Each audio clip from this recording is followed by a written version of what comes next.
We are joined right now by an NBA national writer for The Washington Post. He is also co-host of the Greatest of All Talk podcast, the author of Bubble Ball, Inside the NBA's Fight to Save a Season. Of course, I'm talking about Ben Golliver. He joins us via Zoom. Ben, it's great to have you back. How are you?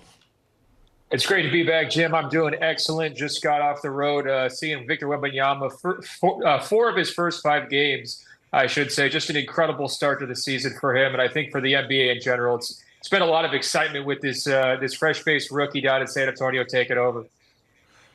All right, so Ben, what do you make of that? Let me get your first impressions. Almost nothing ever lives up to the hype. Seems to me that although it's early, Wemby has already smashed it. What did you think watching him? Well, in his 5th game against Phoenix, he had 38 points, 10 rebounds. He's putting up numbers that no rookie or no teenager besides LeBron James and Kevin Durant have ever done in NBA history. So that's a pretty good place to start. What I really want to reinforce to people, though, is he's not just a highlight player. Obviously, he's a GOAT on YouTube, right? I mean, you see all these crazy dunks, these block shots. I mean, he's so tall, he's so long, 7'4" with the 8-foot wingspan. He's always going to be making highlight level plays. But what really stands out about him to me is the intangibles. Jim, I've really never seen anything like how he prepares for games. He practices everything, all of the boring stuff. You know, he's closing out on shooters. He's, cutting off of screens. He's working on backdoor passes. He even practices taking charges at center court. He has one of the Spurs coaches run into him so he can practice taking a charge. I mean, it's such a unique way to prepare for an NBA game when pretty much everybody else is out there just shooting up jumpers and jogging around and kind of waiting for the game to start. He's a very, very intelligent guy. I think Greg Popovich has called him a quick learner time and again here in the first 2 weeks. And I think that's really what's helping him hit the ground running is that basketball intelligence. Ben Golliver joining us. And really quickly, Ben, what's been the reaction around the league from his veteran peers? What do they make of him? Well, I've been impressed that he's been accepted. I mean, we all remember those stories about Michael Jordan showing up as a rookie, and it's like a challenging locker room, and there's hard drug use and all this kind of stuff. Or LeBron, remember all the resentment around LeBron when he first got to Cleveland because he was such a hyped prospect there in Ohio.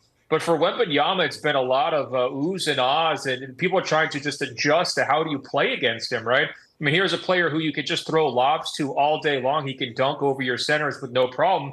And then defensively, he can guard your best point guards or your best shooting guards, stay with them on the perimeter, and then block their jump shots in a way that nobody else really does. So we heard from Devin Booker say something along the lines of, we're still trying to figure out who this guy is. Up in Toronto, OG Anunoby got his shot blocked a couple of times. He just said, Wembanyama's too tall. I don't even know how to deal with him. So there's been this huge adjustment period as everyone's just trying to wrap their minds around what is it like when a guy who's 7'4" has guard skills, can put the ball between his legs, can bring the basketball up in transition. I mean, we've heard so much about unicorns here over the last 10 years in the NBA, probably starting right around the Kevin Durant era maybe. And Wembanyama is just in his own class. I mean, he's taller and longer than anything we've seen, more skilled than any player of his size in NBA history. And it was funny when he was getting warmed up down in Phoenix, even Kevin Durant was looking down from the other side of the court, trying to sneak a peek, Jim. He wanted to see it for himself. He couldn't believe it.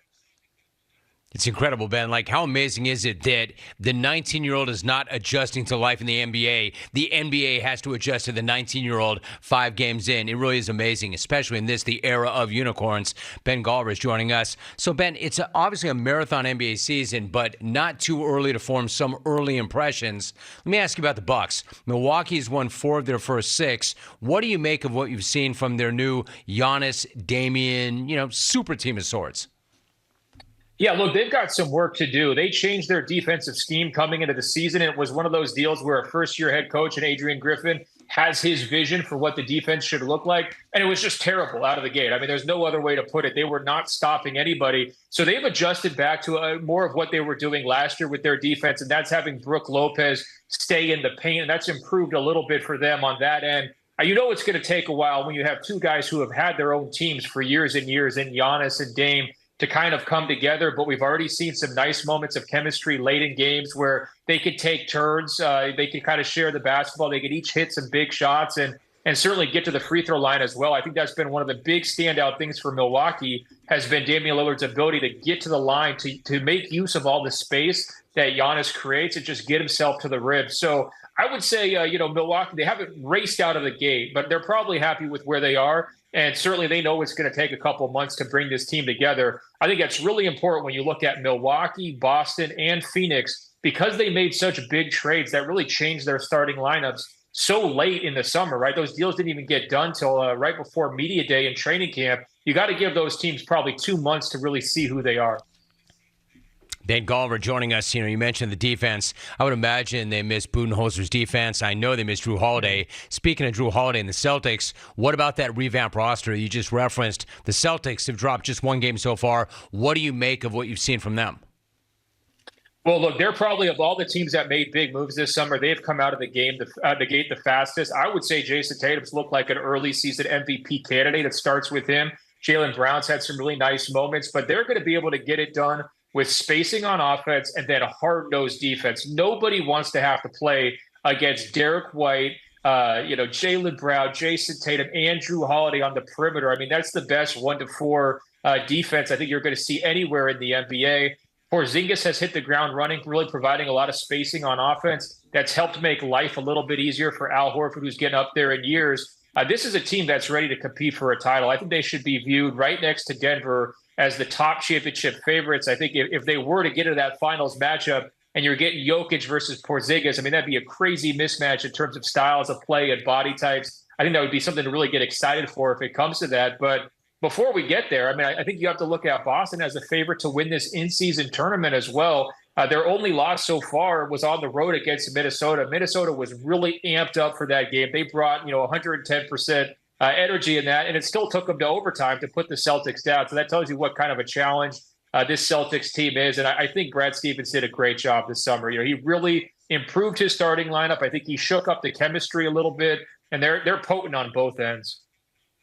I think you're right. Ben Golliver joining us. I think you're right. I think Denver also looks great despite losing a couple of key role players in Bruce Brown and Jeff Green. I think they look really good. What about the Sixers? They win 5 of their first 6.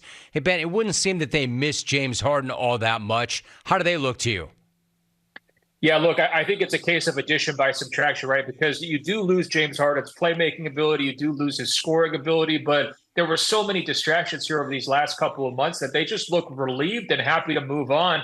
And by the way, Tyrese Maxey's looking around and saying, I'm going to get paid next summer because I've got the ball in my hands. I'm putting up huge numbers. I have all the room in the world to kind of be that number 2 guy to Joel Embiid. I don't think we could judge the Sixers, though, until we get to February, because Daryl Morey was able to get a whole bunch of draft picks from the Los Angeles Clippers in that James Harden trade. He's got some expiring contracts that he could potentially trade as well. So I would look at Philadelphia and say they're probably the biggest buyers in the NBA right now during this regular season, in terms of trying to improve and upgrade their core around Joel Embiid to really give him a shot to chase a championship this season. Now, look, Boston and Milwaukee, to me, they made bigger additions than Philadelphia did over the last 12 months. I think if you're Embiid, you have to start wondering, are we slipping behind? Are we falling behind here? Is this team committed to trying to put me in position to keep up with the Celtics and the Bucks? And so I think that's why I see them as buyers. I think Daryl Morey is kind of holds the keys to this season if he wants to cash in some of those assets in February.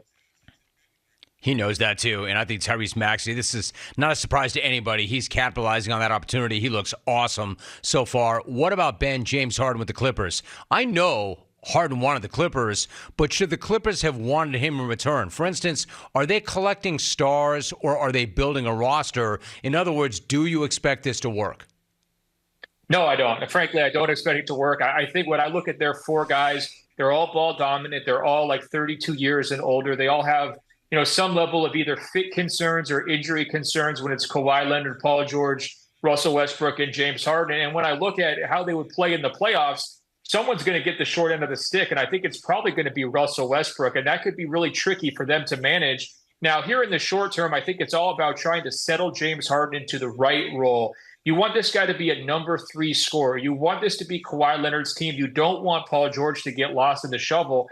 And I think that's the key that we saw from his debut is like, why is Paul George taking such a huge step back? It's not like James Harden was dominating the basketball like crazy in that game against the Knicks, and yet Paul George is kind of nowhere to be seen. So that's a tricky dynamic. They've got the right coach to navigate this stuff in Ty Lue, but I just don't think that, come a postseason time, they're going to try to go really small, spread everybody out, shoot lots of 3-pointers. And I think if you're looking at, a matchup with Golden State or a matchup with Denver, I'll take Gold State at Denver over the Clippers. I think they make this move for a couple of reasons, though.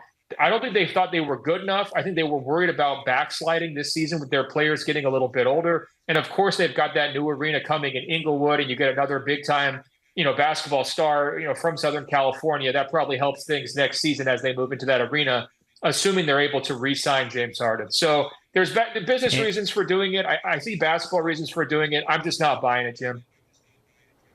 Yeah, neither am I, and I think also for insurance because, one or more of those guys are going to get hurt. Speaking of which, finally, I'm not questioning Anthony Davis's durability. Well, yes, I am. 7 games in, he's already dealing with a hip issue. Given his history of injury, and even if LeBron is what he is at 38, he is almost 39. Where would you slot the Lakers in the West? Well, I was really high on them coming into this season, Jim, because I looked at the depth and their continuity from last year when they made that Western Conference Finals run. And I was thinking all the pieces have come together here for the Lakers. But the problem is they've been working so hard for their wins here early in the season that LeBron's had to play big minutes and Anthony Davis has had to play, huge minutes. And even if I was going to defend him from these accusations of, being injury prone, and look, he's always on the shelf. That's been something we've seen for 5, 6, 7 years now. You just can't expect him to be healthy if you're going to play him 38, 39, 40 minutes a night in October, right? And so I guess I'm a little bit lower on the Lakers than I was coming into the season. I feel like they're probably in that second tier or that third tier, but I've been really impressed by the Golden State Warriors with Steph Curry. I feel like their chemistry is a little bit better this season than it was last year. And of course, Denver's riding a high above everybody. So I think the Lakers, they're no better than third. And I could easily see them being one of those teams that's fighting for a 5 or a 6 seed. Because you've got these younger teams like Minnesota, Oklahoma City, Dallas. Like those teams are really hungry, trying to make a name for themselves. And it's going to be tricky for these older Lakers teams to kind of keep up as this season unfolds. I've got GM Nico Harrison on my pod this week, Ben, and he is really high and really bullish on Kyrie and Luka and the way they're playing next to each other. So I think you're right. The West is going to be fierce once again. He is an NBA national writer for the Washington Post. He is co-host of the Greatest of All Talk podcast and the author of Bubble Ball. It's a great book, Inside the NBA's Fight to Save a Season.